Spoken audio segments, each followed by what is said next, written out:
कोई देश विकासशील देशों की श्रेणी में तभी आता है जब उसकी इकोनॉमी अच्छी हो, निरंतर जीडीपी में बढ़ोतरी हो रही हो और उसी प्रकार किसी शहर की उन्नति और तरक्की तभी संभव हो पाती है जब वहां की अर्थव्यवस्था सुदृढ़ हो। इसके लिए बड़े बड़े कल कारखानों, उद्योग धंधों का होना नितांत आवश्यक है। ऐसा मैं इसलिए कह रहा हूं क्योंकि आज से 2-3 दशक पहले का मधुपुर और आज के मधुपुर में कितना अंतर है, ये 2-3 मुख्य कारणों से मधुपुर को कुछ लोग ही जानते हैं। पहला, सैलानियों के शहर के रूप में, दूसरा गुलाबों के शहर के रूप में और तीसरा हावड़ा दिल्ली मुख्य रेल मार्ग के बीच मधुपुर जंक्शन के रूप में। आज 2022 में भले ही शिक्षा के क्षेत्र में दर्जनों सरकारी गैर सरकारी स्कूल खुल गए हों, मधुपुर कॉलेज समेत पॉलिटेक्निक कॉलेज, महिला महाविद्यालय, 3 बीएड कॉलेज भी संचालित हो रही हैं, लेकिन शहर के सांस्कृतिक और खेलकूद की गतिविधियां बिल्कुल शून्य हैं। स्वास्थ्य के क्षेत्र में शहर में 2 मल्टी स्पेशलिटी अस्पताल समेत दर्जनों नर्सिंग होम खुल गई, लेकिन कोविड महामारी ने बता दिया कि किसकी क्या असलियत है।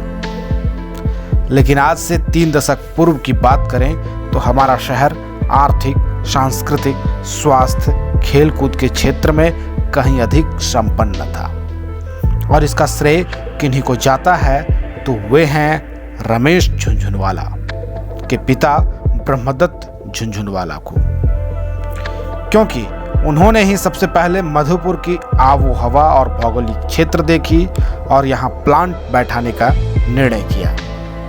बाबा भोलेनाथ का क्षेत्र होने के कारण बैद्यनाथ ग्लास वर्कर्स के नाम से फैक्ट्री की स्थापना की। वे उनका सफल संचालन कई वर्षों तक किए। उनके साथ ही रहकर रमेश झुनझुनवाला ने फैक्ट्री संचालन करने का गूढ़ रहस्य सीखा। पिता अपनी ढलती उम्र के कारण संचालन की जिम्मेवारी 6 पुत्र पुत्रियों में प्रिय पुत्र रमेश झुनझुनवाला को सौंपी। उन्होंने भी पिता के भरोसे को टूटने नहीं दिया। वे दिन प्रतिदिन पिता की ख्याति बढ़ाते रहे। अपने कठिन लगन, परिश्रम और मेहनत से फैक्ट्री को ऊंचाइयों के शिखर पर ले गए।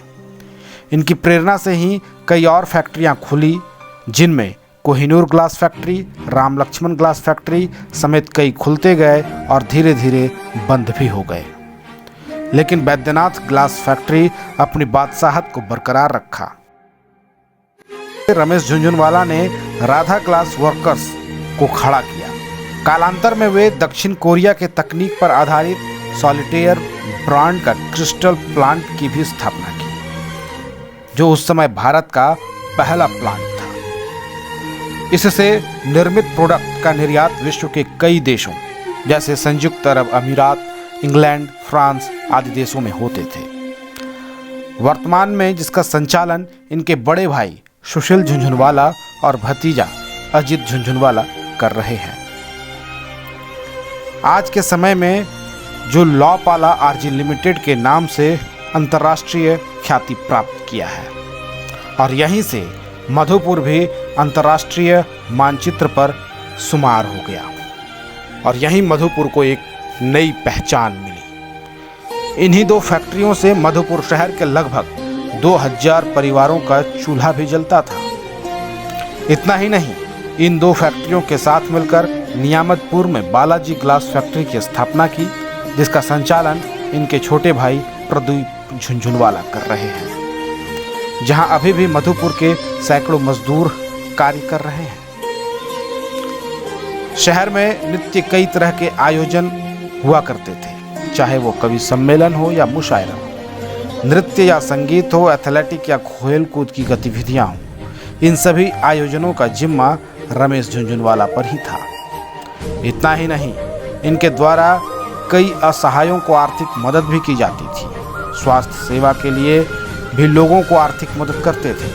वैसे निर्धन परिवार जो अपनी बच्ची की शादी के लिए अक्षम हो, उन्हें भी सहयोग करते थे। धीरे धीरे रमेश झुनझुनवाला शहर के लिए रमेश बाबू बन गए और अपने अधीनस्थ कर्मियों के लिए बाबू।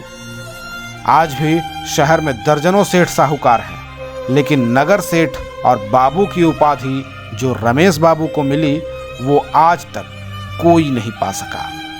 इन्होंने फैक्ट्री की कमाई से अपने सपनों का एक आशियाना बनवाया था, जिसे बनाने में 5 साल लगे।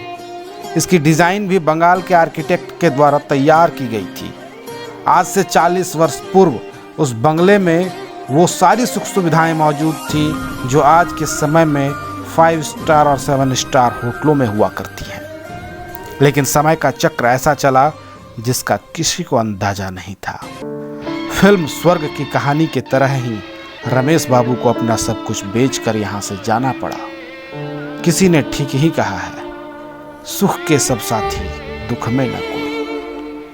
जब वे सुखी संपन्न थे तो उनके आगे पीछे बड़े बड़े ब्यूरोक्रेट्स राजनेता चक्कर लगाया करते थे, लेकिन जब काल के जाल में वे फंसे तो सबने मुंह मोड़ लिया।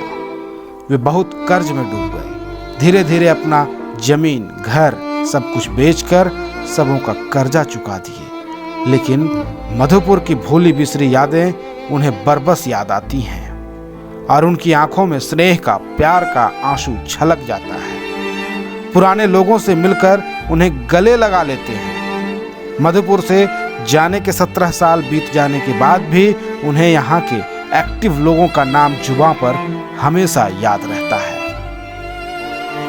17 साल बाद जब आज वे मधुपुर आए तो उनकी जिंदा दिली देखते ही बनी। ऐसे तो बीच में कई बार आए गए, लेकिन किन्हीं से मिलना जुलना नहीं करते थे।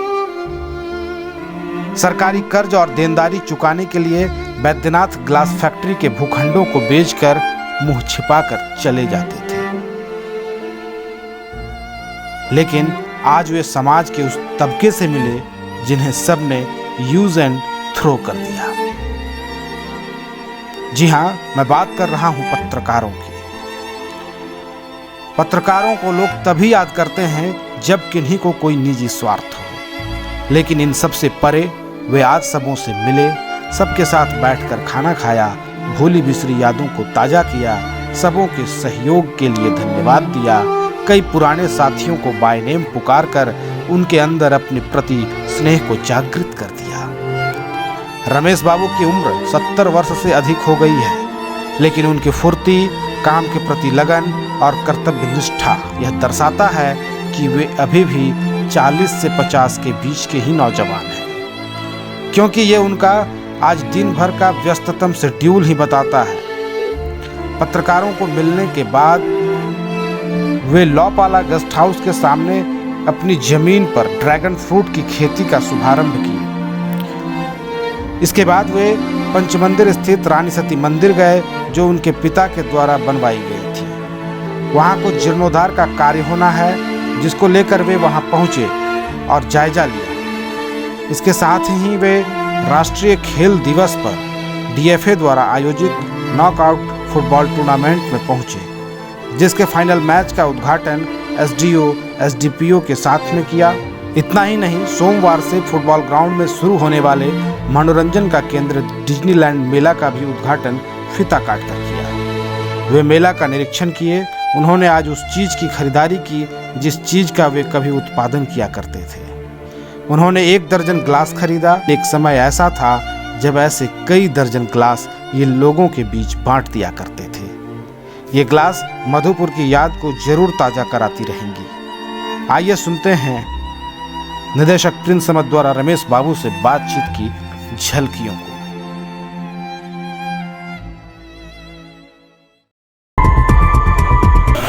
नमस्कार, कशिश नीड और न्यूज लाइन में स्वागत है। आज हमारे बीच मौजूद हैं रमेश झुनझुनवाला जी। रमेश झुनझुनवाला मधुपुर के लिए इन्होंने जो किया है, और मधुपुर ही नहीं हिंदुस्तान में इन्होंने अपनी पहचान बनाई थी, बैजनाथ ग्लास वर्क्स, जो एक बहुत बड़ा नाम पूरे इस क्षेत्र में था, जिसके डायरेक्टर रमेश झुनझुनवाला सौभाग्य से आज मधुपुर आए हुए हैं और हम लोगों के बीच है। रमेश झुनझुनवाला किसी नाम के मोहताज नहीं। इन्होंने अपने समय में जो मधुपुर को दिया है और जो मधुपुर के लिए किया है, मधुपुर कभी इसको भूला नहीं पाएगा। समय समय पे आज भी लोग इनको याद करते हैं, इनका नाम लेते हैं और कई महफिलों में हमेशा इनकी चर्चा हुआ करती है। सौभाग्य से हमारे बीच है, ये हमारा सौभाग्य है। सबसे पहले आपका स्वागत है रमेश झुंझुनवाला जी मधुपुर में। आप काफ़ी समय के बाद मधुपुर आप आए हैं, कैसा लग रहा है, कैसा महसूस कर रहे हैं? मधुपुर तो मेरा घर था और है और हमेशा रहेगा। यहाँ के आदमी लोग, यहाँ के हर वर्ग के पत्रकार हो, व्यापारी हो, पॉलिटिशियन हो, मेरे मजदूर हो, मुझे इतना स्नेह और प्यार दिया है कि मैं उसको और कहीं हासिल नहीं कर सकूँगा। उसको मैं हमेशा कलकत्ता में रह के भी मिस करता रहता हूँ। आज आप लोगों ने जो मेरा सम्मान किया है, मेरे को पुरानी सब बातें याद दिलाई है कि यहाँ मधुपुर में मैं कभी था और यहाँ के लिए कुछ मैं कर सकता। खास करके यहाँ के जो स्पोर्ट्स प्रेमी हैं वो तो बहुत ही अच्छे हैं। हमेशा मधुपुर एक स्पोर्ट्स के नाम से जाना गया है।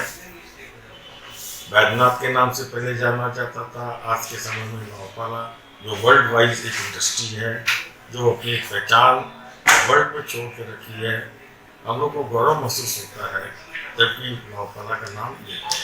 सर, जब झारखंड में गिना चुना उद्योग था और संथाल तो उद्योग से काफ़ी पिछड़ा हुआ था, जब उद्योग के बारे में लोग जानते भी नहीं थे, तब के समय में बैद्यनाथ ग्लास फैक्ट्री ने मधुपुर से छोटे जगह में अपना प्लांट लगाया। क्या सोच थी, कैसे मधुपुर में प्लांट लगा? मधुपुर ये जो बैद्यनाथ ग्लास आई थी, मेरे फादर तूफान मिल से कलकत्ता जा रहे थे।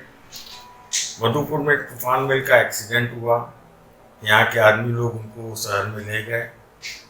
हमारे पिताजी को जगह बहुत पसंद आई और हाथ के बड़े भैया सुशील भैया जो हैं, मेरे बड़े भाई साहब, मेरे लिए भगवान तुल्य हैं, उनको बुला के यहाँ पे जमीन परचेज करके बैद्यनाथ ग्लास का स्थापना किया गया।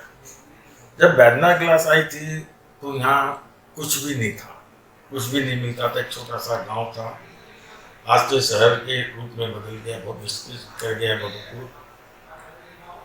अब पहले वाली न तो चीज़ रही है और न ही पहले वाला शहर रहा है, बहुत डेवलप कर गया।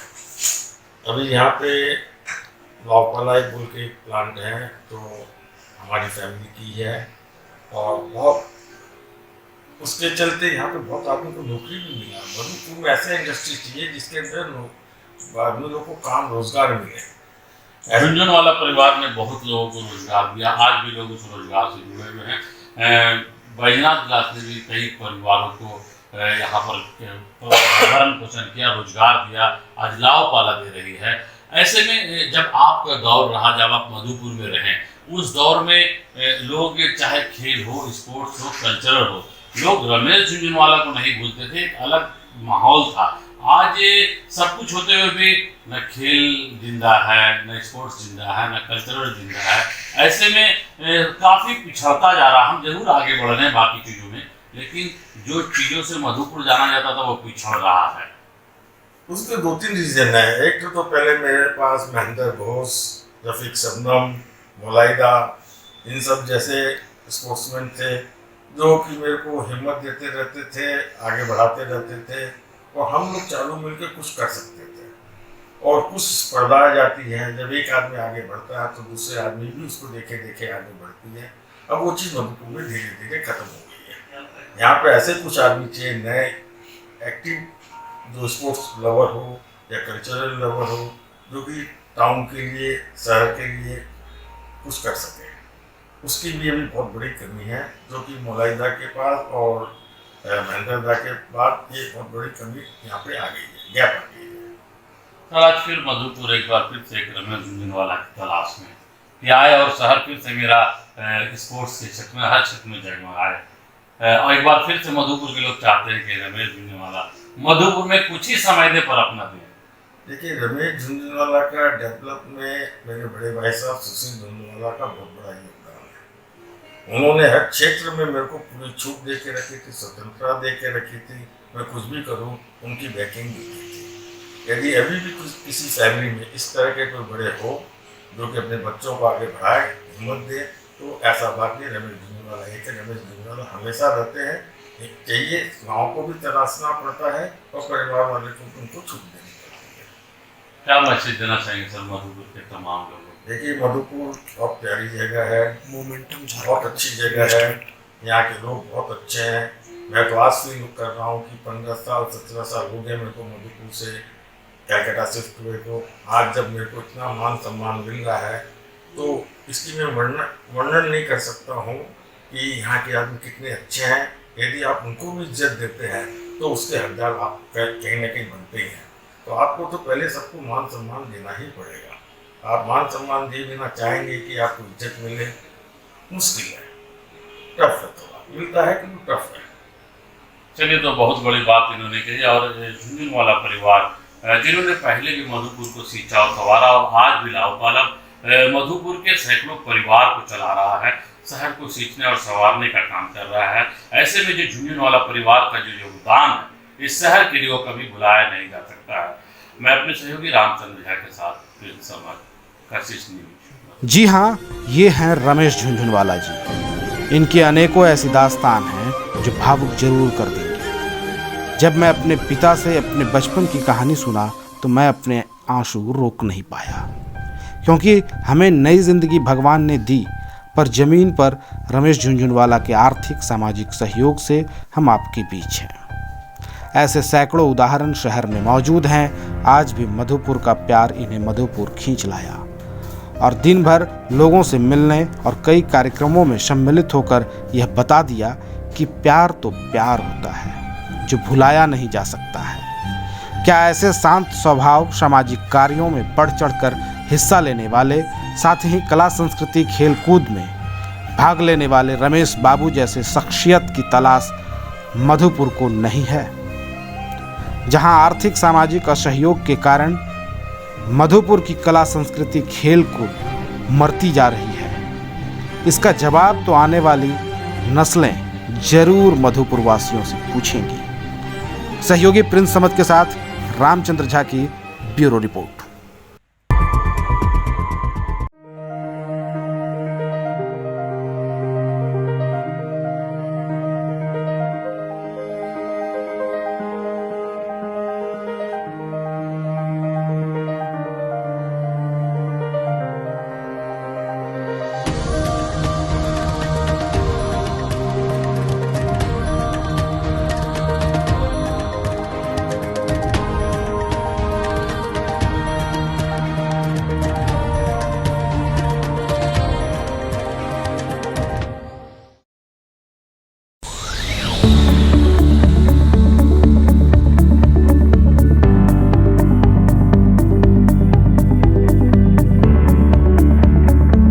Madhusthali institute of paramedical sciences Madhupur के सलैया में अवस्थित है, जिसमें DMLT, डॉट, DXray तथा ED की पढ़ाई द्वारा सरकारी और गैर सरकारी नौकरी आसानी से प्राप्त की जा सकती है। नामांकन जारी है।